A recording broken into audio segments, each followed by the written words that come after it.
प्रारंभ करते हैं।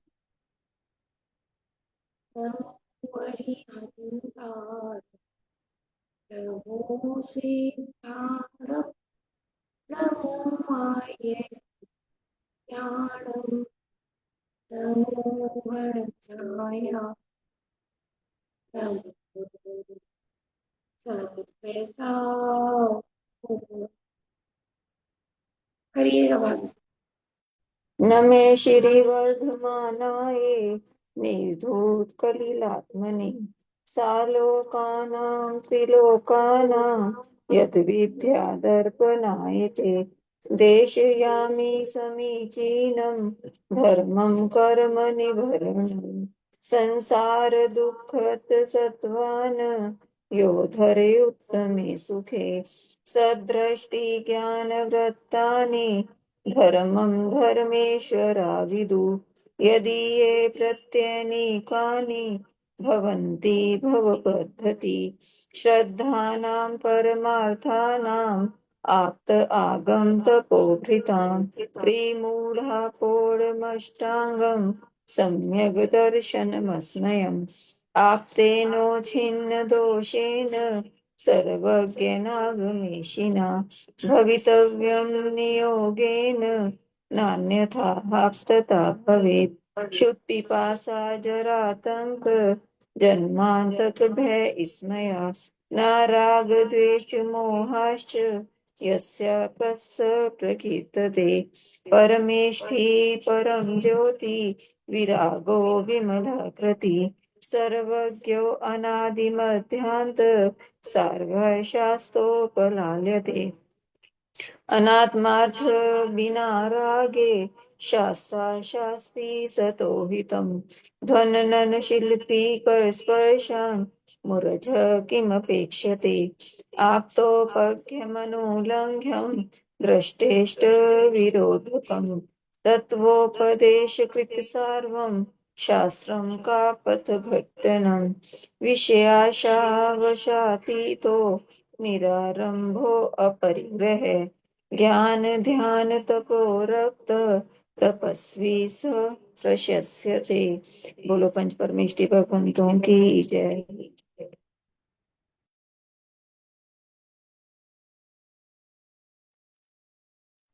श्री रतनकरंड श्रावकाचार्य जी महानगन आचार्य श्री समंतबद्ध जी द्वारा लिखित पंचम शिक्षा अधिकार के अंतर्गत दान के स्वरूप की चर्चा के पश्चात जिनेन्द्र पूजन का उपदेश हम देख रहे थे कि प्रथम यदि कोई गृहस्थ को कार्य करना चाहिए तो वो है जिनेन्द्र देव की पूजन। फिर जिनेन्द्र देव की पूजन के अंतर्गत ही नव देवताओं की भी पूजन गर्भित होती है। एक जिनेन्द्र देव की पूजन में देव शास्त्र गुरु नव देवता सभी की पूजन जानना। कैसी है ये पूजन?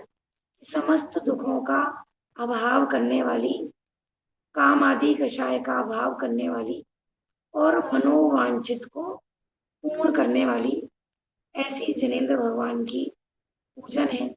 यद्यपि जिनेन्द्र भगवान जगत के कर्ता धर्ता नहीं है, ना उनको किसी से राग है, ना किसी से द्वेष है, ना वो किसी से अपनी पूजन करवाते हैं, और कोई उनकी पूजा नहीं करे तो उससे नाराज आदि भी नहीं होते हैं। लेकिन स्वयं भी जो निर्वांछक भाव से, अपने कल्याण की भावना से, सुख की इच्छा से भगवान की पूजन आदि करते हैं, स्वयं भी अपने मंद कषाय विशुद्ध परिणाम होते हैं और उन विशुद्ध परिणामों से स्वयं भी अशुभ कर्मों का रस सूखता है और स्वयं भी पुण्य प्रकृतियां बढ़ती हैं। तो ऐसा कहा जाता है जिनेन्द्र भगवान की पूजन से समस्त दुखों का अभाव होता है। लेकिन वास्तव में वहां पर पुण्य पाप आदि जो भी बंद होता है वो सब अपने भावों के अनुसार होता है। ऐसे जिनेंद्र भगवान की पूजन अष्ट प्रकार के द्रव्य से आज हम वर्तमान में करते हैं और प्राचीनता में जाते हैं तो सर्व प्रकार की गतियों के जीव नरक गति को छोड़कर सब अपनी अपनी पर्यायगत योग्यता के हिसाब से जहां पर भी द्रव्य क्षेत्र काल भाव के हिसाब से जो भी सामग्री उपलब्ध होती है देव है तो वो दिव्य रत्नों से मणियों आदि से माने स्वर्ग में जो कल्प वृक्ष हैं उनके दिव्य अष्ट द्रव्यों से भगवान की पूजन करते हैं। उनका जल भी होता है तो सब अकृत्रिम समुद्र आदि का होता है। अब त्रियंच गति के जीव हैं वो भी अपनी पर्यायगत योग्यता के हिसाब से उनकी भी जैसी विशुद्धि होती है जो वो ला सकते हैं माने जिसका बहुमान आता है उसके प्रति ऐसे भाव होते हैं कि इसको क्या क्या समर्पित कर दें। ऐसा होता है ना अपने घर में कोई व्यक्ति आया और हमें उसका बहुत बहुमान आ रहा है तो अपन सोचते हैं उसको क्या क्या दे दें, ये भी दे दें उसको, ये भी दे दें, ये भी दे दें। तो ऐसे ही हमें जब तीन लोग के नाथ का स्वरूप ख्याल में आता है इन्होंने हमको क्या दे दिया। माने अनादि काल से हम भगवान को नहीं जानने के कारण 4 गति 84 लाख योनियों में दुख उठा रहे थे, कर्तृत्व के भार से ग्रसित थे, महादुखी थे, ये करना ये करना। और जब जैसे ही वीतरागी प्रभु मिले मानो उन्होंने हमें निर्भर कर दिया, उन्होंने हमें भिखारी से भगवान बना दिया। उस समय भी उनकी महिमा आती है और भक्त को ऐसा लगता है कि क्या क्या माने कैसे मैं इनकी पूजन कर लूं। जो भी उत्कृष्ट से उत्कृष्ट वस्तु अपनी योग्यता के हिसाब से होती है वो भगवान को समर्पित करने की भावना होती है। पूजा के भेद भी हमने देखे थे, द्रव्य पूजा और भाव पूजा। तो वास्तव में जो पुण्य बंद होता है वो भाव पूजा का होता है, लेकिन द्रव्य पूजा का उपदेश क्यों दिया जाता है कि निचली भूमिका में हम बाहर में जैसी क्रिया करते हैं हमारे भाव भी वैसे हुए बिना रहते नहीं है। फिर अष्ट प्रकार की सामग्री किस भाव से चढ़ाई जाती है, जल चंदन अक्षत आदि, ये सब हमने देखा था। फिर कल हमने 201 नंबर के पेज पर देखा था कि सचित्त पूजा हो या अचित्त पूजा हो आगम में दोनों का ही वर्णन है। तो अपने को सर्वथा नहीं भैया होती ही नहीं है सचित्त, ऐसा भी नहीं है। कोई भोले प्राणी है, कोई नया नया जीव है जिनको जैन धर्म का स्वरूप ही नहीं पता है, हिंसा हिंसा का स्वरूप ही नहीं पता है। पहली बार वो आए उन्होंने अपनी माने जो उनको उत्कृष्ट सामग्री लगी वो उन्होंने भगवान को समर्पित कर दी। ऐसा उनको भी अपनी माने वहां उन्होंने जो वस्तु चढ़ाई है वस्तु चढ़ाने से कोई पुण्य पाप का संबंध नहीं है।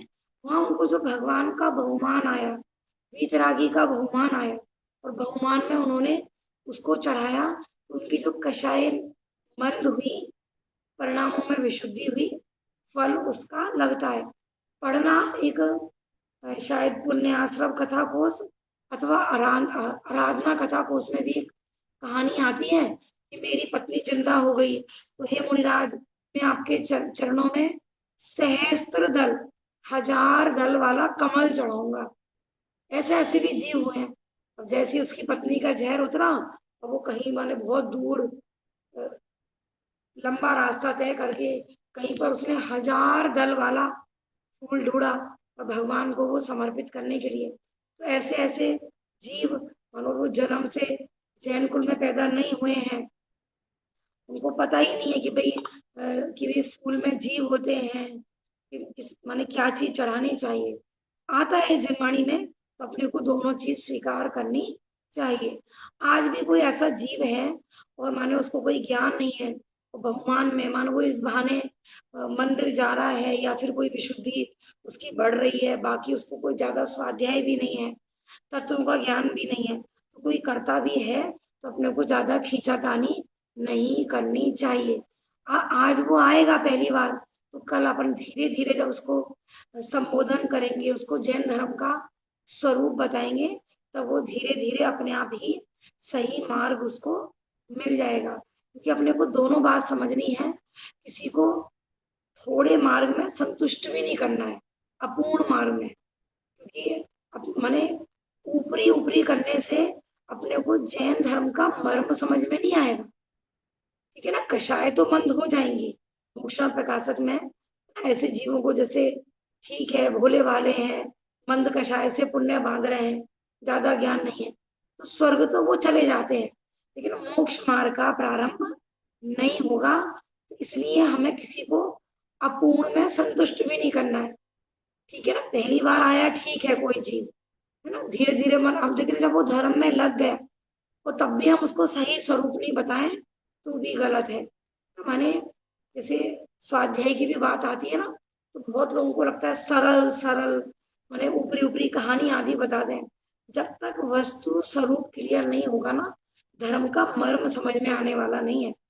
उपदेशात्मक प्रवचन हमें अच्छे तो बहुत लगते हैं ना, माने ऊपर माने ऐसे उपदेशात्मक प्रवचन आपको जैनेतरों में भी मिल जाएंगे खूब। ऐसे घर में रहो ऐसे, तो काल की बलहारी है कि आज माने जैनों को भी ये सारे उपदेश देने पड़ रहे हैं।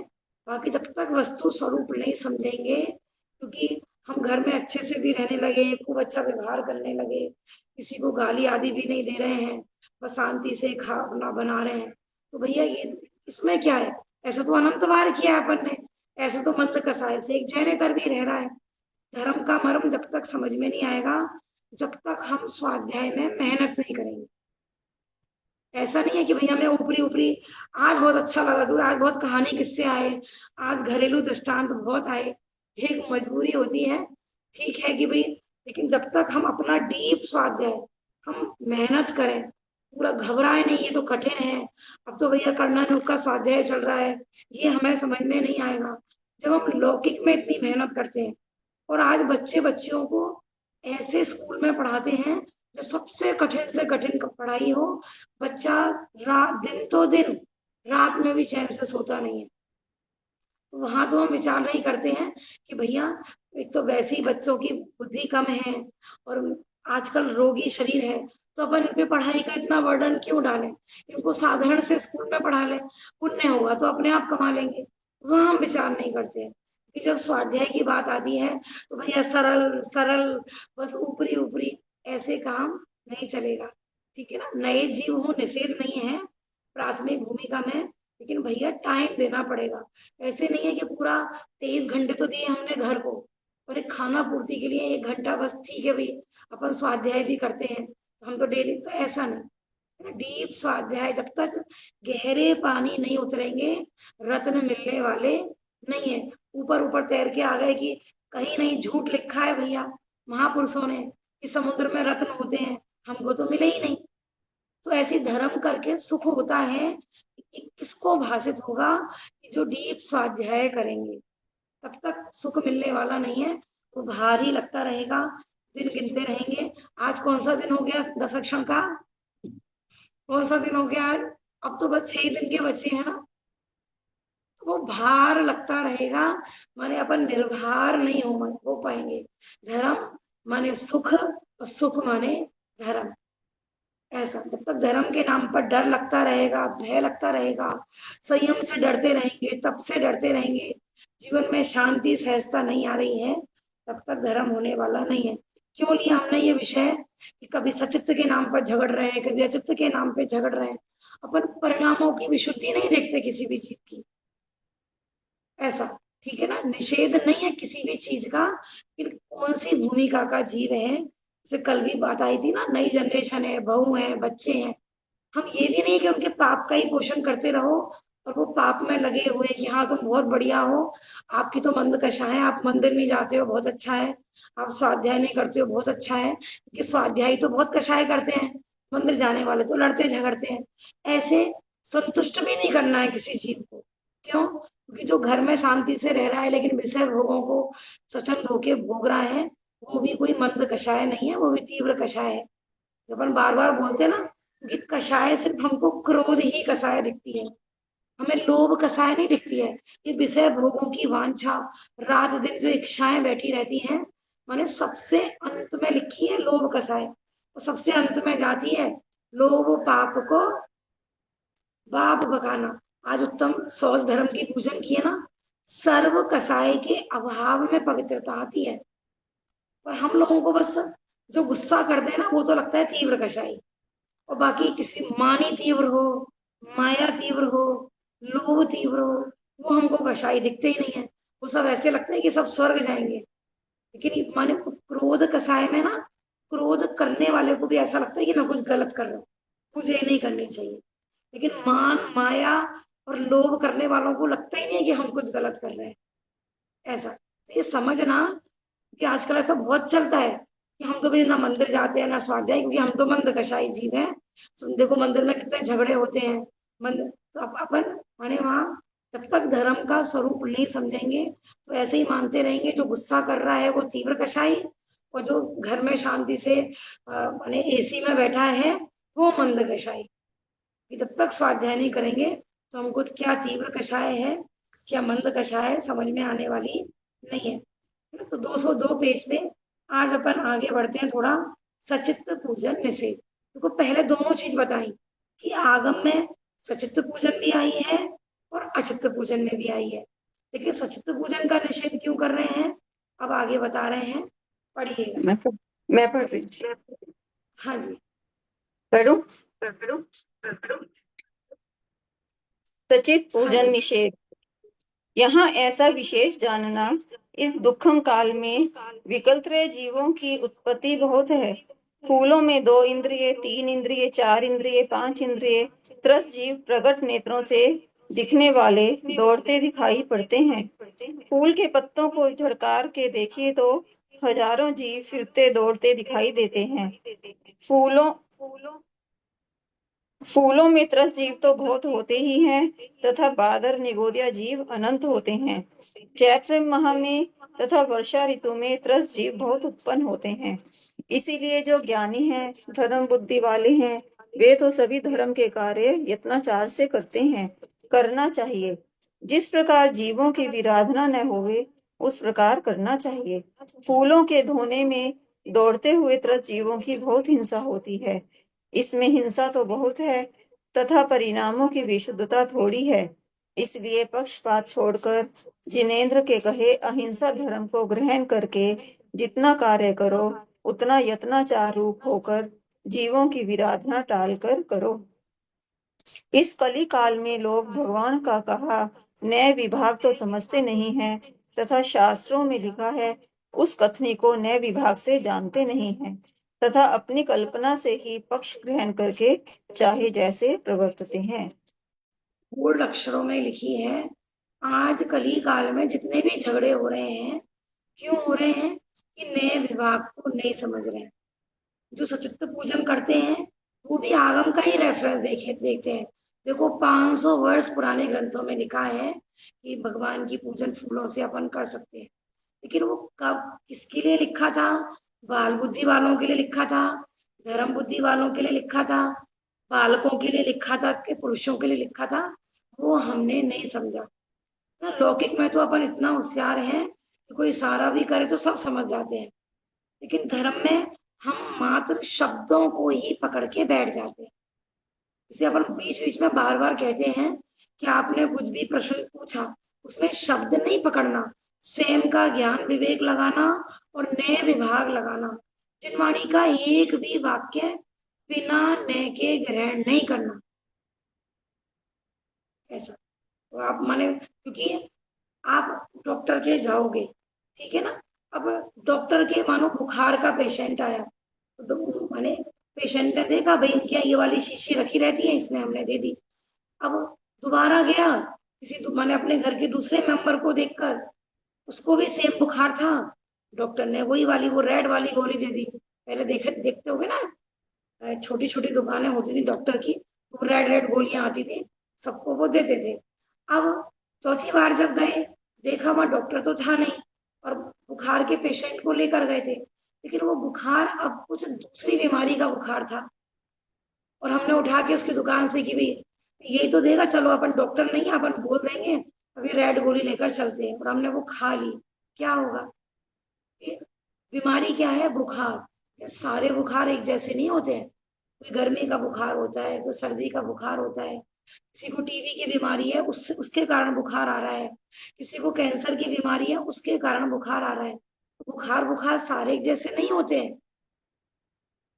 तो ऐसे ही जिनवाणी में मानो आपने अपनी कोई प्रॉब्लम बताई, तो सबका समाधान सेम नहीं होता है। एक भील जाएगा, वो अलग तरह का पेशेंट है, उसको अलग तरह का इलाज बताया जाएगा। एक जैन कुल में जन्म से ही सदाचारी व्यक्ति है, वो मुनिराज के पास जाएगा, उसको अलग उपदेश दिया जाएगा। है ना? अपेक्षाएं समझना, अलग का मतलब ऐसा मत समझना कि अच्छा मुनिराज भी अलग अलग उपदेश देते हैं क्या, किसी को हिंसा का, किसी को अहिंसा का। कोई व्यक्ति एक दिन में 10 शराब की बोतल पीता हो, अपन उसको कैसे बोलेंगे भैया? अब वो कहे भैया मैं चाहता तो बहुत हूँ, लेकिन मेरी छूटती नहीं है। तो हमने कहा भैया 10 लक्षण पर्व चल रहे हैं, अच्छा आप 10 पीते हो, अच्छा आप इतना तो कर सकते हो, 10 की जगह 5 पी लेना, 5 का नियम ले लो। अब कोई जैन कुल में जन्मने वाला है, उसने सुन लिया, अच्छा 5 पी सकते हैं, तो वो भी 5 पीना शुरू कर दे। ऐसा नहीं है। नए नए विभाग समझना, कब माने जिनवाणी की कुछ भी बात आए ना, उसमें ये लगाना कि ये किस अपेक्षा से ये बात लिखी हुई है। आज अपेक्षा नहीं है, इसलिए सब 20 पंथ, 13 पंथ, दिगंबर, श्वेतांबर, और माने 13 पंथ में भी कितने मतभेद, वो ऐसा करते हैं, वो ऐसा कहते हैं, वो ये कह रहे थे। अपेक्षाएं कोई भी नहीं समझ रहा है। पक्षपात जब तक नहीं छोड़ेंगे, जिनवाणी समझ में आने वाली नहीं है। पक्ष समझ में आ रहा है, माने जन्म से हमें कोई संस्कार पड़ा हुआ है कि हम तो ऐसे ही मानेंगे। माने दाढ़ में नमक की डली लगा के फिर मीठे के पहाड़ का टेस्ट लेना चाहे, कैसे आना संभव है? कहानी सुनिए ना, दो चींटियों की कहानी। तो ऐसे जब तक हमारे वो माने पुरानी जन्मजात मान्यताएं अनादि की वो दाढ़ में लेके घूमते रहेंगे, तब तक हमको सही मार्ग का आनंद नहीं आएगा। ऐसा तो सचित पूजन मैंने पहले बताया कि भाई दोनों आती है आगम में। निषेध क्यों कर रहे हैं कि भैया ये दुखम काल में एक तो विकलत्र जीवों की उत्पत्ति बहुत हो रही है। माने स्वयं में ही तो वो 2 इंद्रिय 3 इंद्रिय, माने स्वयं ही वो एक इंद्रिय है, ऊपर से बहुघात का दोष था फूल आदि में। और आज कली काल के प्रभाव से उसके आश्रय से 2 इंद्रिय 3 इंद्रिय 4 इंद्रिय और 5 इंद्रिय तक के जीवों की उत्पत्ति उत्तरोत्तर बढ़ रही है। आप देखते हो ना, पहले इतने त्रस्त जीव नहीं दिखाई देते थे, आज कितनी मात्रा में त्रस्त जीव दिखाई दे रहे हैं। फूल के पत्तों को झाड़ कर देखिए, हजारों जीव फिरते दौड़ते अपने को दिखाई देंगे। फूलों में त्रस्त जीव तो होते ही हैं, अनंत बादर निगोदिया, एक एक कनी, जैसे अपन जमीकंद का पढ़ते हैं ना, फूल में उससे भी अनंत गुना जीव होते हैं एक एक कनिका में। और चैत के महीने में वर्षा ऋतु में तो और अधिक उत्पत्ति हो जाती है। आपने देखा होगा ना, भादों में 10 लक्षण पर्व में बहुत लोग हरि छोड़ देते हैं। उसका रीजन यही है कि जो अभक्ष हरि है वो तो है ही अभक्ष, लेकिन जो भक्ष भी है उसमें बाकी सीजन की अपेक्षा वर्षा ऋतु में ज्यादा जीव उत्पत्ति हो जाती है, तो पानी की मात्रा बहुत बढ़ जाती है। एक तो हरी सब्जियों में ऑलरेडी पानी होता है, ऊपर से वर्षा ऋतु में उनके अंदर और ज्यादा पानी की मात्रा बढ़ जाती है। और वर्षा ऋतु में आपने देखा होगा बीमारियां भी बढ़ती हैं, क्योंकि पानी से इन्फेक्शन बहुत जल्दी फैलता है। ऐसा तो अपने को प्रत्यक्ष जो चीजें ठीक है, भक्ष्य चीजें नहीं छोड़ पा रहे हो, आपको अपने शरीर की इतनी सामर्थ्य नहीं लग रही है, तो कम से कम जो अभक्ष महाहिंसा के कारण है, ऐसे पदार्थों का प्रयोग करना अपने को छोड़ना चाहिए। मात्र खाने में ही नहीं, यहाँ पर प्रयोग करने में भी कह रहे हैं। कोई कहे कि हम खा कोई रहे, ना भगवान खा रहे, चढ़ाने में क्या दिक्कत है? कि नहीं, भगवान के निमित्त हमने वो तोड़े पेड़ से जीव। ये तो साइंस भी आज कह रही है कि भैया वनस्पति में जीव है, वो भी सांस लेते हैं, वो भी छोड़ते हैं, वो सब। कोई कहेगी भाई टूटे हुए ले लें जो जमीन पे ऑलरेडी गिर गए हैं, तो भैया एक एक पत्ते में अनंत अनंत बादल निगो दिया। सूक्ष्म तो सभी जगह होते हैं। ऐसा तो माने वो बड़ा रूप धारण कर ले तो 3 लोक में नहीं समाये, इतनी हिंसा फूल आदि में होती है। तो अपने को विचार करना चाहिए, क्योंकि आजकल धीरे धीरे अपनी जो वास्तविक परंपरा थी वो लुप्त होती जा रही है। धीरे धीरे मंदिर में सब सचित्र सामग्री भी अब प्रवेश कर गई है, पूजन के नाम पे नहीं तो फिर डेकोरेशन के नाम पे। तो अपने को इन चीजों से बुद्धिपूर्वक बचना चाहिए। तो इसलिए यहाँ पर कह रहे हैं जो ज्ञानी है, देखो जो भोले हैं अज्ञानी हैं उनको बात नहीं समझ में आ रही है तो उनको अपने को उन पे कसाई भी नहीं करनी चाहिए, क्रोध भी नहीं करना चाहिए, क्योंकि हम बार बार कह रहे हैं कि आपको नए जीवों को, भोले जीवों को, बाल बुद्धि वाले जीवों को यदि समझाना है तो हित मित प्रिय वचनों से। मानो घर के बच्चे की नहीं भैया हम तो करेंगे, वो भी तो जैन ही है, या फिर हम डेकोरेशन के नाम पे करेंगे, उनको अपन प्यार से समझाएं। और नहीं मानते तो ये कह रहे हैं कि भैया कम से कम जो ज्ञानी है, हम तो अपने आप को ज्ञानी मानते हो ना, कि तुम तो अपने आप को ज्ञानी मानते हो ना, धर्म बुद्धि वाले हैं, उनको तो धर्म के कार्यों में यत्नाचार करना चाहिए। ऐसा नहीं सोचना चाहिए आजकल तो सब चलता है, दीदी, सब करते हैं, सब करते हैं। हाँ जी। वैसे 10 लक्षण में हरी नहीं लेते हैं और मंदिर में जो फूल का वो चंदन बनाते हैं वो यूज करते हैं, तो फिर वो गलत नहीं कहलाएगा? नहीं, चंदन तो लकड़ी वाला ही होना चाहिए। ये तो क्या है ना, कौन घिसे, उसको घिसने में टाइम लगता है ना, वो उस पे सिलबट्टे पे घिसा जाता है, चंदन होता है। तो आजकल क्या होता है कि लोग बिल्कुल टाइम टू टाइम आते हैं, मानो 6:30 बजे या 7 बजे प्रक्षाल का टाइम है, एकदम से आए। और फूलों का तो वो क्या है कि वो चूरा सा होता है, पानी में घोला रहे, 1-2 मिनट में बन गया। चंदन में टाइम लगता है। प्रमादी वृत्ति के कारण आज हार श्रृंगार के फूल मंदिर में प्रारंभ हो गए हैं, उसका चंदन बनने लगा है, तो वो गलत है। माने पहले तो वो सचती थे ना, उनको सुखाया गया है। तो चंदन ही माने जो चंदन की लकड़ी आती है उसको घिसकर ही चंदन बनाना चाहिए, फूलों का चंदन नहीं बनाना चाहिए, केसर का भी नहीं बनाना चाहिए। बाकी कोई समझे तो ठीक, झगड़े और विवाद का भी विषय नहीं बनाना चाहिए। अपन बार बार कह रहे हैं जो समझदार हो, समझने का इच्छुक हो, पात्र के लिए ही जनवाणी है।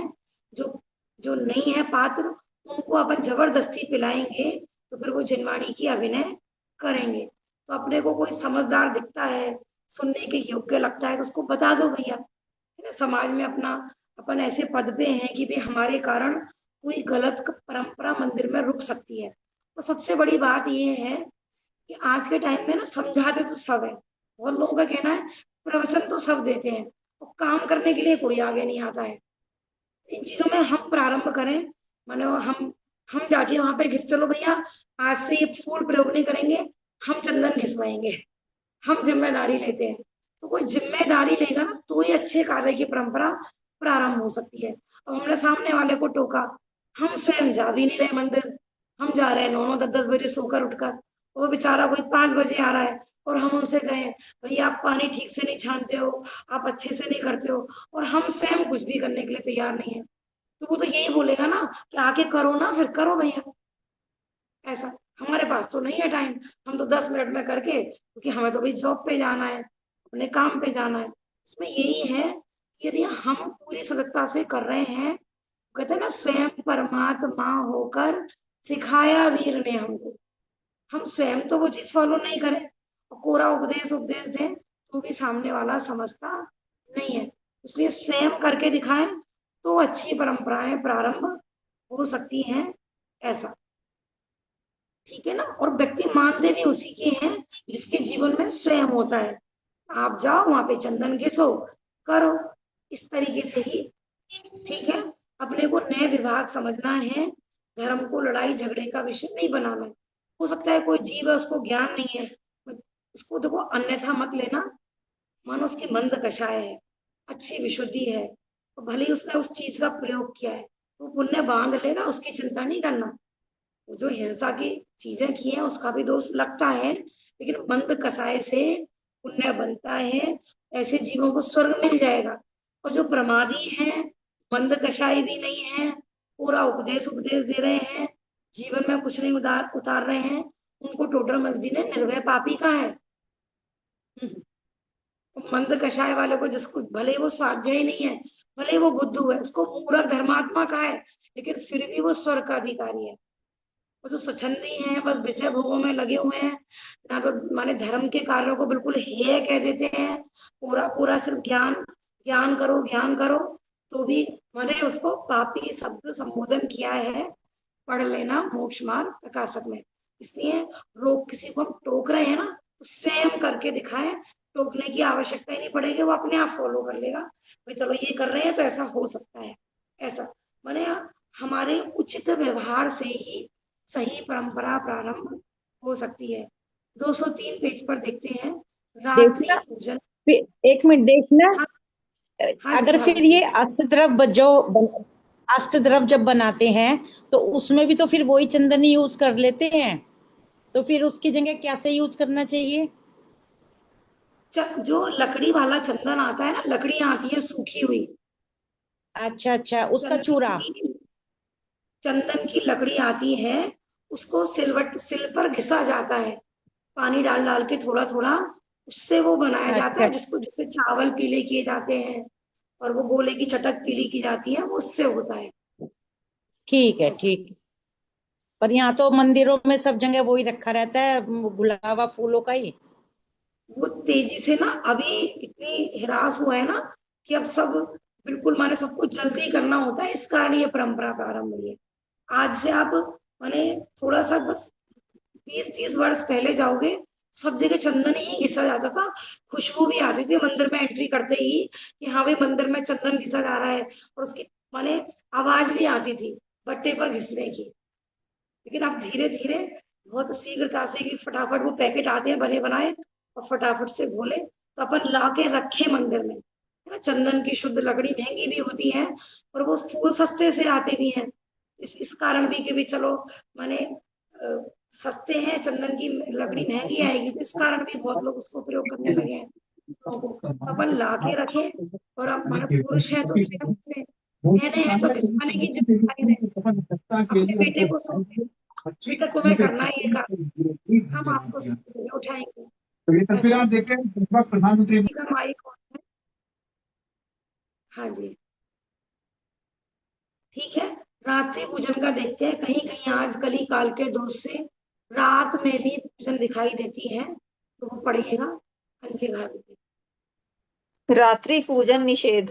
कितने ही पक्षपाती लोग भादों में दिन में तो पूजा नहीं करते हैं, रात्रि में पूजन करते हैं। बहुत दीपक जलाते हैं, नैवेद्य चढ़ाते हैं, फूलों के ढेर चढ़ाते हैं, उनमें लाखों मच्छर, डांस मक्खी तथा हरे पीले काले लाल रंग के करोड़ों त्रस्त जीव, अनेक रंग के छोटी अवगाहना वाले जीव, सामग्री बनाने में, चढ़ाने के थालों में, वस्त्रों में, दीपकों के निमित्त से दूर से आकर गिर गिर कर मरते हैं। प्रत्यक्ष ही देखते हैं, अपने मुंह में, नाक में, आंखों में, कानों में घुस जाते हैं, उड़ते हैं, मरते हैं तो भी अपना पक्ष नहीं छोड़ते। दिन छोड़कर रात्रि में पूजन करते हैं, रात्रि में तो आरंभ छोड़कर बड़े यत्नाचार सहित रहने की आज्ञा है। ठीक है ना, माने यहाँ तो जब रात्रि में सर्व प्रकार के आरंभ का निषेध है, स्वयं श्रावक भी रात में भोजन नहीं करता है, तो भगवान के मंदिर में रात्रि में सामग्री कैसे चढ़ाएंगे। और चतुर्मास आदि में भादों के मंथ में तो आप देख ही रहे हैं कितनी बारिश हो रही है, कितनी जीव उत्पत्ति होती है, तो कितना विवेक है। माने जो अपन सचित अचित पूजन भी कर रहे हैं ना, उसमें भी सामग्री को बीनना सोधना, कितने विवेक की आवश्यकता है, कितनी छोटी छोटी जीव उसमें पैदा हो रहे हैं। माने जो सूखी सामग्री है, जब उसमें जीव हो जाते हैं, और सचित आदि सामग्री हो, और ऊपर से रात्रि में कितने जीव चलते फिरते वहां पर चारों तरफ, है ना, ऊपर से मीठी सामग्री हो, जो लोग तरह तरह की सामग्री चढ़ाते हैं, स्वयं देख सकते हो आप मंदिर में, और बड़ी बड़ी लाइट जल रही हो, माने तीर्थ क्षेत्रों पे इतनी बुरी कंडीशन होती है, इतना बुरा हाल, पैरों में कुचल रहे हैं, जीव मर रहे हैं, भगवान की वेदी के सामने ही ढेरों जीवों की लाशें बिछी पड़ी हैं, तो ऐसी पूजन क्या जिसमें इतने सारी जीवों की हिंसा हो। अहिंसा पर, अहिंसा का नाम धर्म था, धर्म के नाम पर हिंसा करना ये तो पाप ही है। इसलिए रात्रि में अपने यहाँ घंटा तक तो बजाया नहीं जाता, रात्रि में अपन परिक्रमा भी नहीं देते हैं। क्यों नहीं देते हैं, कि भगवान की वेदी के पीछे जाएंगे, वहां पे उजाला नहीं होता है, और घंटे में क्या होता है के अंदर गहराई होती है ना, तो रात्रि में जीव छिपके बैठ जाते हैं। हमने घंटा बजाया, वो जीव मर जाएंगे, तो एक तरफ तो घंटे पे कपड़ा बांध देते हैं और ऊपर से फिर बड़े बड़े घी के दिए जलाते हैं। तो ये विरुद्धता दिख रही है कि नहीं, विरोध दिख रहा है कि नहीं? फिर घंटा बजाने में क्या दिक्कत है, परिक्रमा लगाने में क्या दिक्कत है? विचार करना। एक क्रिया में तो हम पूरा इतना हो पाप लगेगा, आपने घंटा क्यों बजा दिया, बच्चे को भी डांट देते हैं, बेटा मंदिर में घंटा नहीं बजाते हैं। और बाकी हम अपने यहाँ तो भैया देखो, ये आज ये भी कली काल का दोष है कि दशलक्षण पर्व में ये रात्रि में आयोजन हो रहे हैं। अपने यहाँ सब कार्य दिन में ही होते थे पहले जमाने में। सब ये इतनी बड़ी बड़ी ये सब लाइटिंग ना, माने जैसे बार बार आ रहा है ना, नए विभाग कि भागते भूत की लंगोटी बड़ी। भैया नई जनरेशन है, कैसे मंदिर में आएगी बच्चे बच्चियां, तो रात्रि में सब ये प्रोग्रामों का आयोजन, ये सब क्या है, इतनी माने कितनी जीव उत्पत्ति। अपने यहाँ तो कम से कम माने वो जो छोटा दीपक होता था ना, उसको भी मजबूरी में पहले लोग जलाते थे। ऐसा माने बिल्कुल अंधेरे में, रात धर्म माने कि रात्रि में कुछ भी नहीं जलाना, रात्रि जागरण माने ध्यान पूजन, माने सब ओरल याद होता था बहनों को सबको। ऐसा दिन में ही सब सारे कार्य होते थे, दिन में रात्रि में सामूहिक बड़े बड़े आयोजन नहीं होते थे। आज रात्रि शादी, रात्रि में आयोजन, धर्म के प्रोग्राम भी लेट नाइट तक 12-12 बजे आज समाप्त हो रहे हैं सब। और कौन एरिया समिति से चल रहा है, आप देखो मंदिरों में जितने भी लोग आ रहे हैं, बारिश हो रही है, केंचुए चल रहे हैं, माने पक्की सड़क होने के बाद भी सीवर के जो थोड़े बहुत होल होते हैं ना, उसमें से केंचुए निकल निकल के आ रहे हैं, बारिश तेज हो रही है तो सब मर रहे हैं रात्रि में। इन सबका भी निषेध था, लेकिन फिर भी चलो भैया ठीक है। एक तो जैन लोग वैसे ही मंदिर नहीं आ रहे हैं, तो कुछ लोग कि भाई ठीक है आ जाएंगे, ठीक है, लेकिन उसमें भी अपन अपना विवेक रखें। जितना कर सकते हैं उतना अपन, कम से कम हिंसा हो और विशुद्धि अधिक से अधिक हो। इतना माने बिल्कुल स्वच्छंदता नहीं हो कि ठीक है भाई पूरा माने आरंभ सारंभ तो बहुत हुआ, और वो जो नई जनरेशन आई लेकर कुछ भी नहीं गई धर्म के नाम पर, ऐसा आयोजन नहीं रखो कम से कम। माने जब रखा ही है आपने और इतनी जीव राशि की हिंसा हो रही है, तो कम से कम कुछ ऐसा उनको तत्व ज्ञान, ऐसा कोई ज्ञान दान दें कि भैया कुछ लेकर आए। ऐसा नहीं है जैसे लौकिक के फंक्शन होते हैं, ऐसे धर्म का फंक्शन हो गया, नाच गाना और बस हो गए, चलो भैया छुट्टी 10 अच्छा पर मन में। ऐसा नहीं हो। जब इतना बड़ा रिस्क ले रहे हैं, कम से कम कुछ धर्म की बात समझ में जाए। ठीक है, तो अपन तो बात ये चल रही थी कि रात्रि में ये सब बड़े बड़े आयोजनों का भी निषेध था, और कहाँ रात्रि में पूजन आ गई है, ये सब दीदी नहीं होना चाहिए। दीदी एक बात पूछनी है, जैसे शांति विधान हो रहा है, कोई विधान हो रहा है मंदिर में, तो मांडल्य पे अखरोट चढ़ाते हैं, जैसे सब बादाम चढ़ाते थे, अब आजकल अखरोट भी चढ़ने लगे, तो ये गलत है तो ना दीदी? सब सब देखा देखी, अब एक चीज चढ़ाते चढ़ाते बोर हो गए, अपन कुछ नया करें कुछ नया करें, ये सब सामग्री प्रयोग होने लगी है, प्रारंभ हो गई है। लेकिन अपने को ऐसी कोई भी नई परंपरा नहीं चलानी चाहिए जिसमें दोष उत्पन्न हो। ऐसा भानु जी भाई सब कुछ कह रहे हैं। हाँ, मैं बता रहा था, एक मिनट। हाँ जी। वो जो चंदन चंदन की बात चल रही थी ना, तो इस तरह का वो चंदन होता है, ये तो मेरे पास लाल चंदन है, लेकिन वो होता है सफेद चंदन, वो भी मेरे पास रखा हुआ है, लेकिन वो पता नहीं कहाँ है। तो इस तरह का होता है वो, ऐसे घिसते थे गाँव में, ये है चंदन, ये।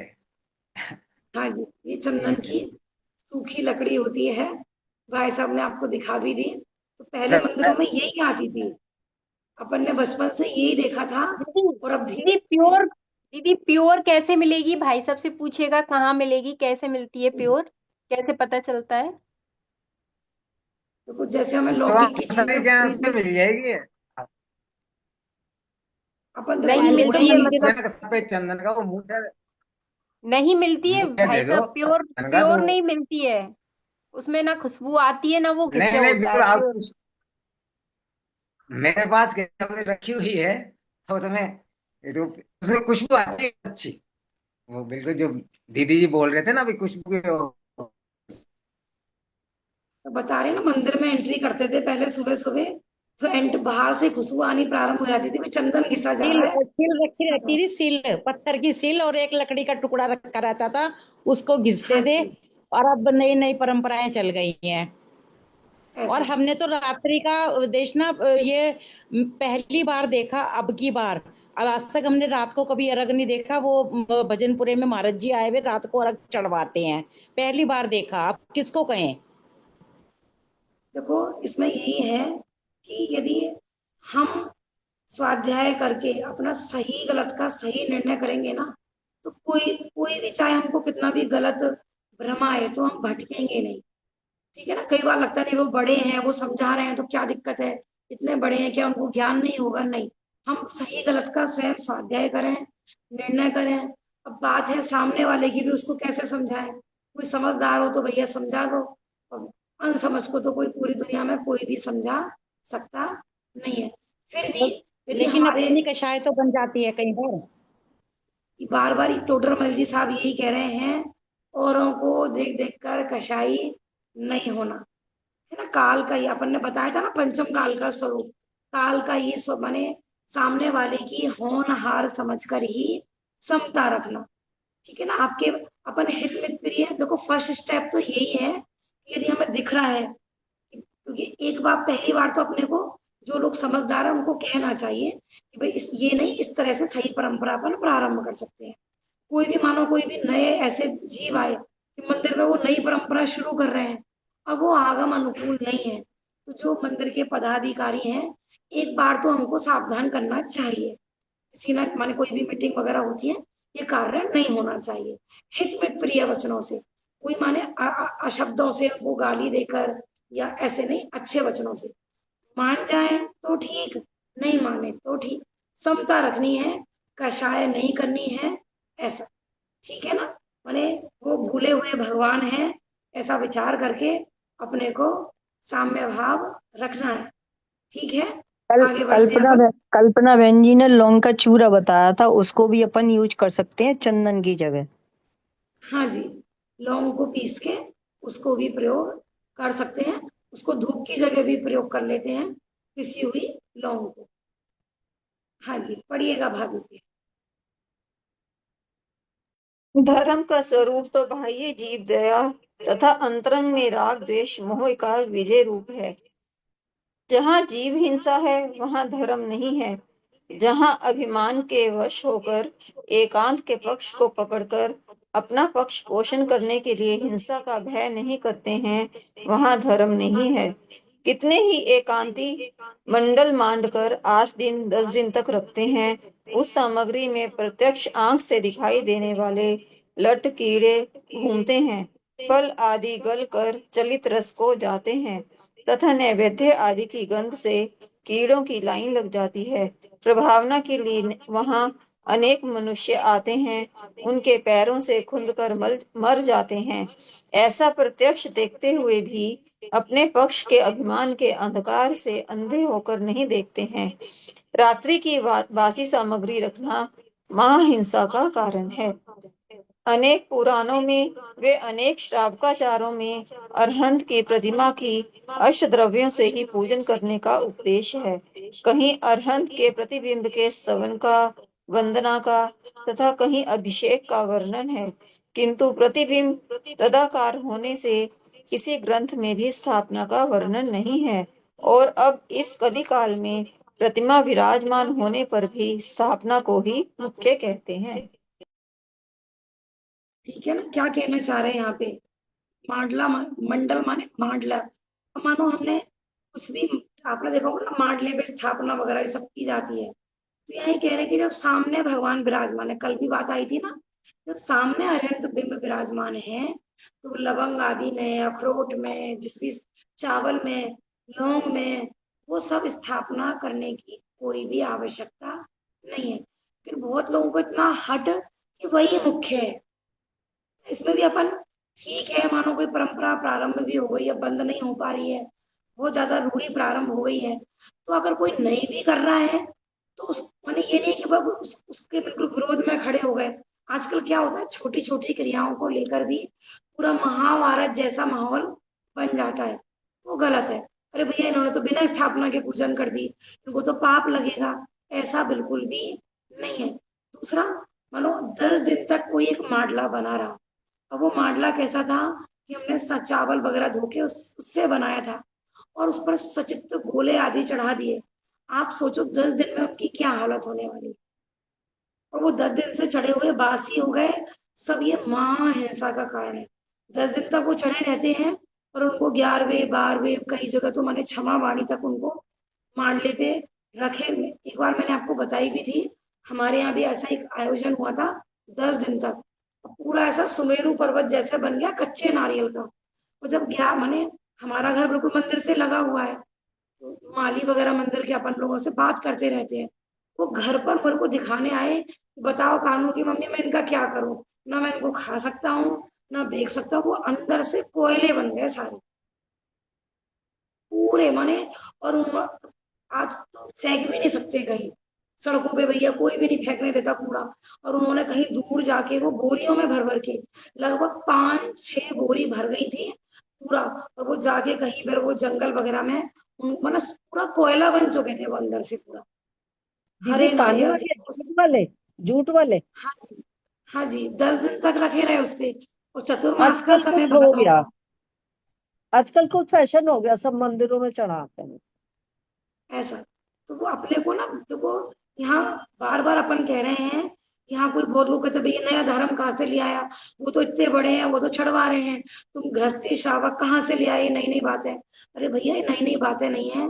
स्वाध्याय जब तक अपन नहीं करेंगे ना, तो ऐसे ही नई नई प्रक्रियाएं प्रारंभ हो रही हैं।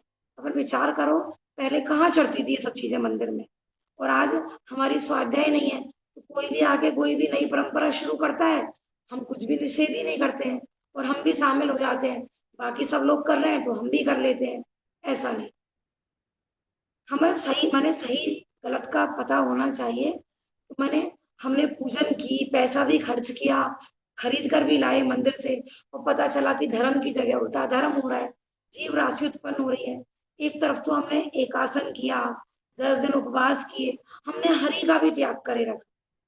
हरि का त्याग माने समझते हो कि हे प्रभु, मेरे भोजन के निमित्त एक इंद्रिय जीव की भी हिंसा नहीं हो। कब ऐसा अवसर आए कि प्राणी मात्र को अभयदान हो, इसलिए हरि का त्याग होता है अपने आप।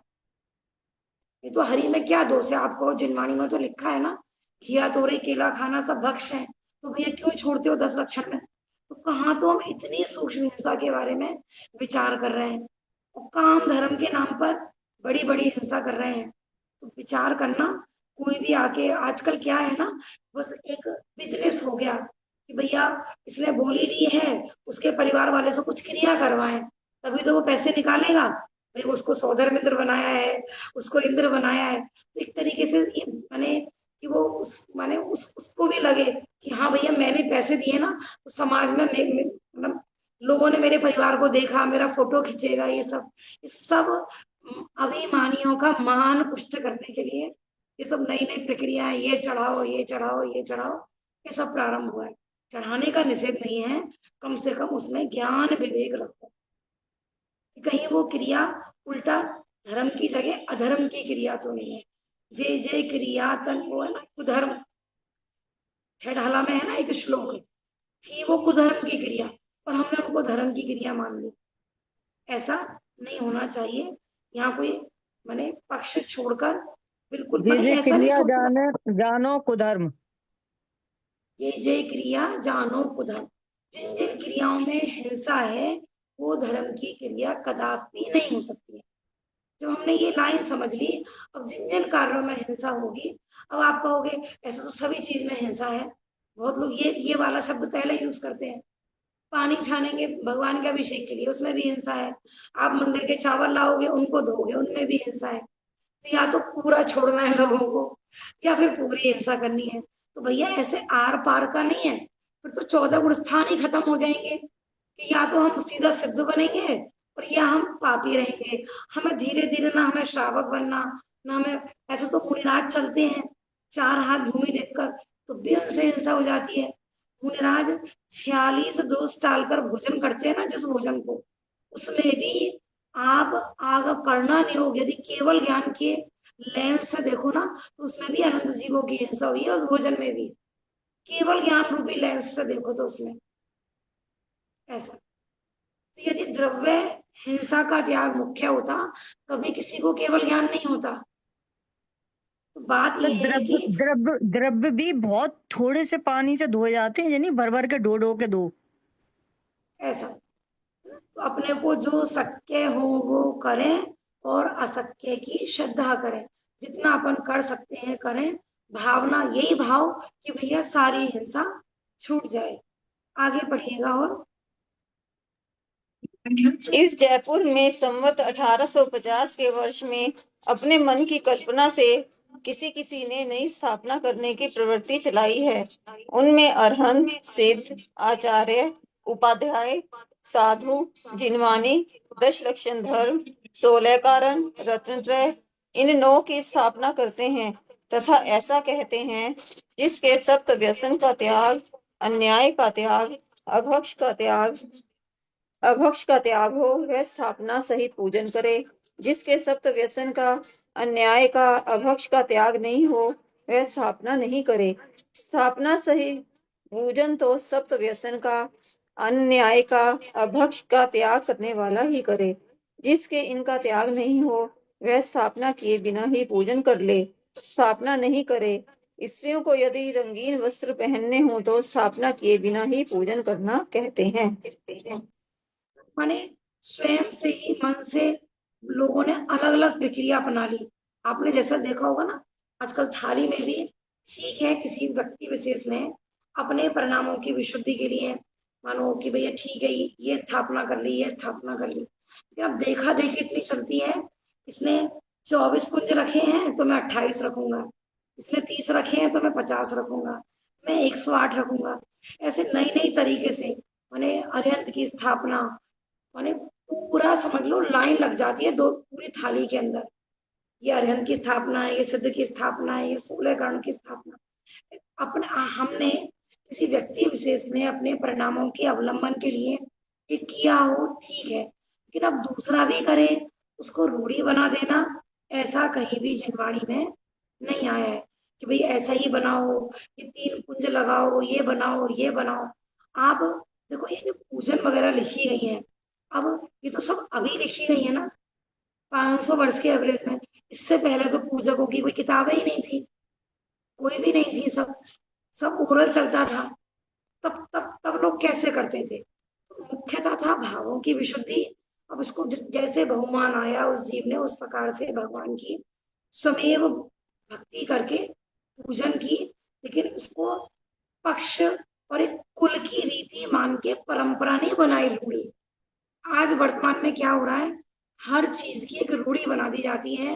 यदि आप वो कर रहे हो तो ठीक पूजन कर रहे हो, आप वो रूढ़ी नहीं फॉलो कर रहे हो तो फिर आप जैन धर्म के बाहर हो, आप जैन नहीं हो, और उस व्यक्ति को गलत नजरों से देखा जाता है। ये गलत है। और भी देखते हैं अपन, ठीक है ना, विचार करना बहुत है ना। 108 ये होगा, 1008, कितना धर्म के नाम पर आज जो हिंदू परंपरा में होता था ना, वो सारी क्रियाएं आज आ गई हैं। ऐसा, तब इसलिए बार बार कह रहे हैं भैया, स्वाध्याय का कितना महत्व है। हमारे जीवन में स्वाध्याय होगा, दीप स्वाध्याय होगा, तो सही गलत का निर्णय होगा, तो ये कुधर्म की अधर्म की क्रियाएं होंगी ही नहीं। समय भी कोई भोला भोला जीव है, ज्यादा स्वाध्याय नहीं है, ना कर सकता है, वो करे तो करे। लेकिन हम ज्ञानी होकर, स्वाध्यायी होकर, कितनी कितनी गलत परंपराएं आज हर चीज में। भक्तांबर जी हो तो उसकी दुर्दशा, कल्याण मंदिर स्तोत्र हो तो उसकी दुर्दशा, हर चीज में हिंसा की क्रिया शामिल कर दी, हिंसा का बोलबाला कर दिया, और बस उसी में लोग धर्म मान के सिमट गए। कुछ भी विचार विवेक नहीं रहा। विचार करना बहुत, किस चीज में हिंसा हो रही है और किस चीज में अहिंसा है। पढ़िएगा, देखो बहुत सुंदर तर्क दे रहे हैं। चावलों में हम चावलों को हमने भगवान मान लिया, लौंग को आपने देखा होगा ना, आजकल ऐसा भी हो रहा है, उठौने में जैसे लौंग रखी, फिर उसमें वो डालते हैं जल, और फिर उसको धोते हैं, फिर लोग उसको गंधोदक करके मस्तक के भी लगाते हैं। ये भगवान के अभिषेक का जल है। तो जो सामने भगवान बैठे हैं और आप चावलों के धोकर उसके जल को गंदों तक बांध रहे हो, तो ये तो भगवान की अभिनय हो गई, ये बताना चाह रहे हैं। पढ़िएगा पैराग्राफ। ऐसा कहने वालों के साक्षात जिनेंद्र के प्रतिबिंब का सम्मान नहीं रहा। तदाकार चावलों की स्थापना की ही विनय करना रहा, प्रतिबिंब की विनय करना मुख्य नहीं रहा। प्रतिमा का पूजन, वंदन, स्तवन तो जो भी चाहे वह कर सकता है, किंतु पीले चावलों में स्थापना तो वही कर सकता है जो उत्तम हो, व्यसन, अन्याय, अभक्ष आदि पाप रहित हो। किंतु इस प्रकार तो पीले अक्षतों में स्थापना करना मुख्य विनय योग्य हो गया, तथा प्रतिमा में पूजन आदि विनय करना गौण हो गया। मैंने अपेक्षा समझना कि ठीक है, एक रूढ़ी चल गई, तुमने एक सामान्य से क्रिया कर दी, उसमें कोई पाप नहीं था। लेकिन अब क्या है कि बिल्कुल हटवा देता, नहीं वो करोगे तो वही मुख्य है, मैंने उसी को ही धर्म मान लिया, वो गलत है। ऐसा ठीक है, सामूहिक हो रही थी, वो लोग उसी मान्यता के थे, हमने एक नॉर्मली, लेकिन हमने भावों में हमको क्लियर था कि विनय के योग्य तो साक्षात सामने अरिहंत भगवंती हैं, लेकिन अब उनको तो हमने गौण कर दिया भगवान को, और बस वही पूजनीय मान लिए, हटवा देता, ऐसी नहीं होनी चाहिए।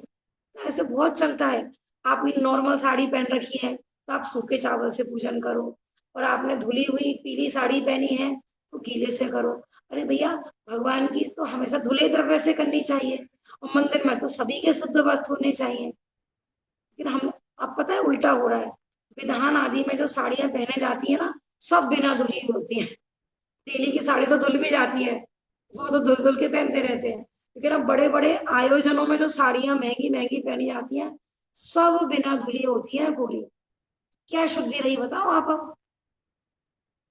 लेकिन हटवा देता कि इनके शुद्ध कपड़े हैं, इनके अशुद्ध, क्योंकि वो मार्केट से आई है, जहाँ पे उस पर फॉल लगी है, पीको हुई है, किस किस के घर से आई है, ड्राई क्लीन भी कराई है, तो धोबी के यहाँ से आई है, वो शुद्ध कहाँ होगी।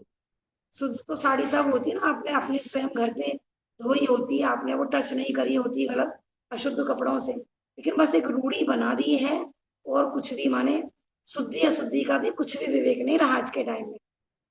लेकिन हम जो क्रिया कर रहे हैं, सामने वाला जरा सा भी उससे हटके क्रिया करेगा तो उसके प्रति द्वेष, उसके प्रति कसाय, माने उसके ना परिणामों की विशुद्धि देखना, और उसका एक पर्टिकुलर नाम रख देना, ये सब गलत है ना। मुख्यतः भावों की विशुद्धि की होनी चाहिए।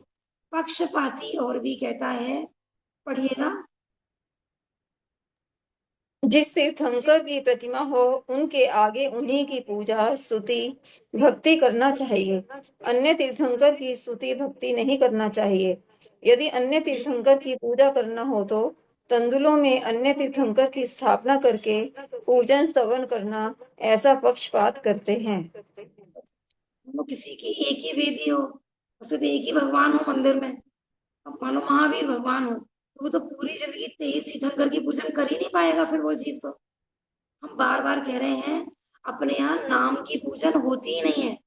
अरे मंदिर में अरिहंत भगवान है, और वो अरिहंत भगवान शांतिनाथ भी हो, उसमें सारे तीर्थंकर गर्भित है, उसमें नव देवता गर्भित है, उसमें भूत काल के सभी भगवान गर्भित है, उसमें भविष्य के सब गर्भित है, उसमें त्रिकाल 24 गर्भित है, एक वीत राग पूजन में सब गर्भित है।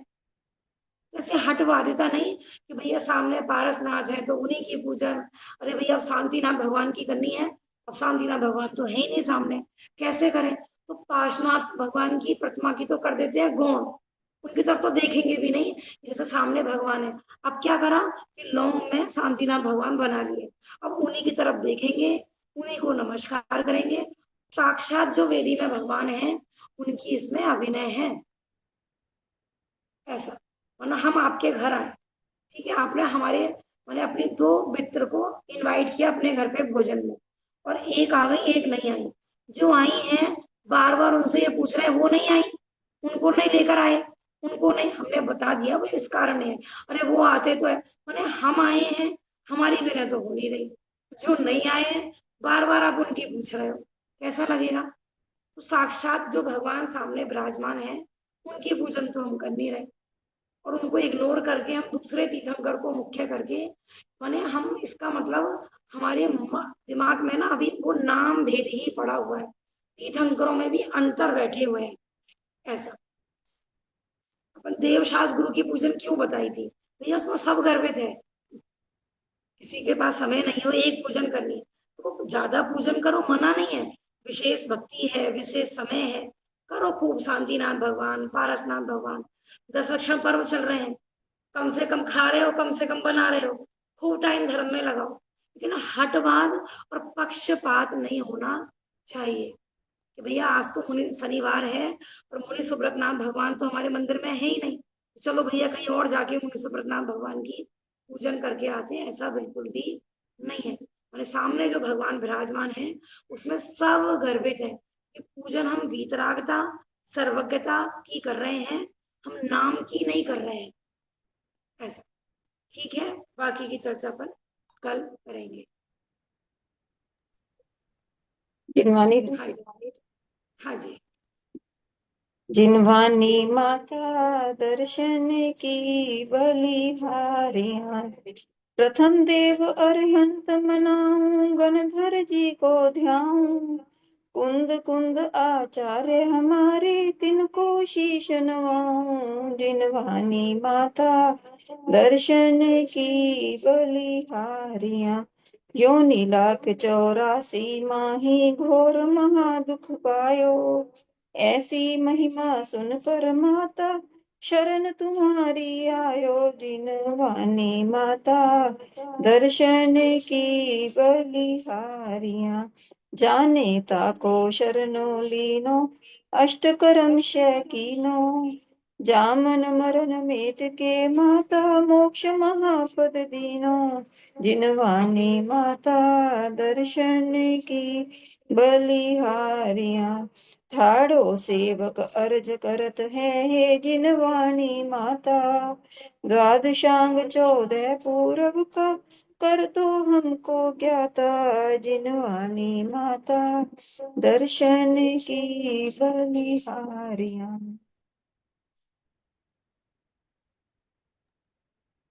नमो हरिहंताणे, नमो सिद्धाण, नमो आयरिनाड, नमो बज्जायाण, नमो लोय सर्वेसा। बोलो जिनवाणी माता की जय हो, महान जैन धर्म की जय हो।